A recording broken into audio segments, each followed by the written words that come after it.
Now, we are in an ever-changing global environment. Some might read the news and watch the news about the war in Ukraine and think that doesn't affect us. I'm in Africa, right? But there is a changing world order.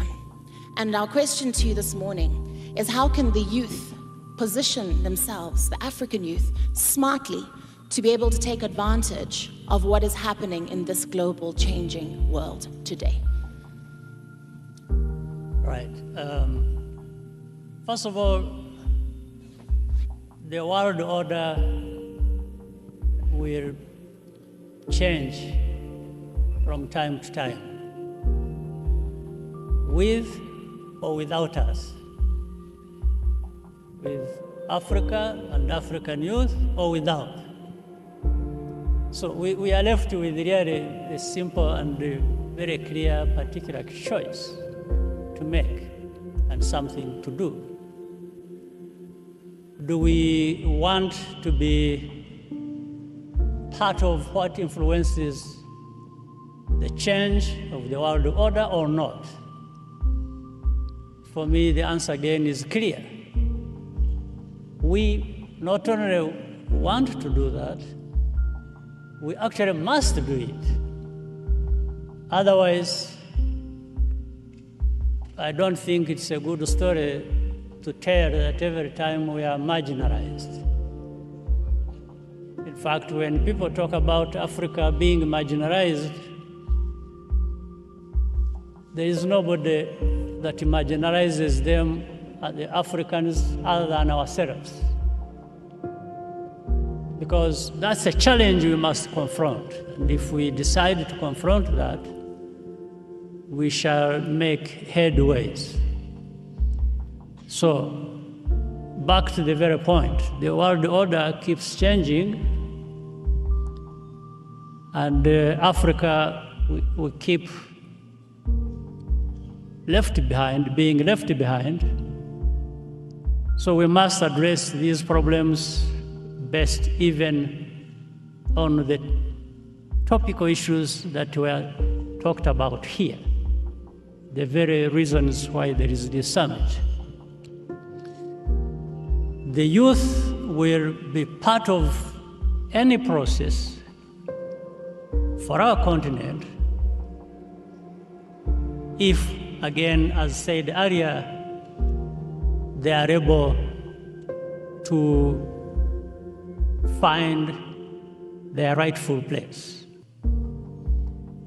But here, it is not just for them to find the rightful place for themselves. And when I'm saying the youth, I'm really talking about us as well. I'm talking about the continent. So there has to be also that enabling environment, which all was well said earlier by the previous speakers. So the interaction between the desire, the drive, the energy, the need of the youth to take their positions, their rightful positions, and do the best, starting with themselves, but they are actually doing the best for the continent. And then the structures as we have them on our continent of governance, whatever exists in our society, in our politics, all being sensitive to the fact that that interaction between what one side does helps support the direction of the other side. So the youth, the political structures as we have them, coming together, allowing each other that space and interaction will, one, strengthen us, but it will also strengthen us to be able to contribute to what leads to the change in the world order. The world order is being influenced by those who have something in their hands. They have the tools, they have the power, they have, well, sometimes they even tell you It doesn't matter for them, they are pursuing their interests. Then they talk about doing whatever they are doing based on their values. So you have to take a step back, ourselves, meaning Africans, and say, don't we have interests? Are we really going to be people who have no interests? Or are we going to be people who are constantly referred to as having no values and must be driven by other people's values? I think Africa has had and has values.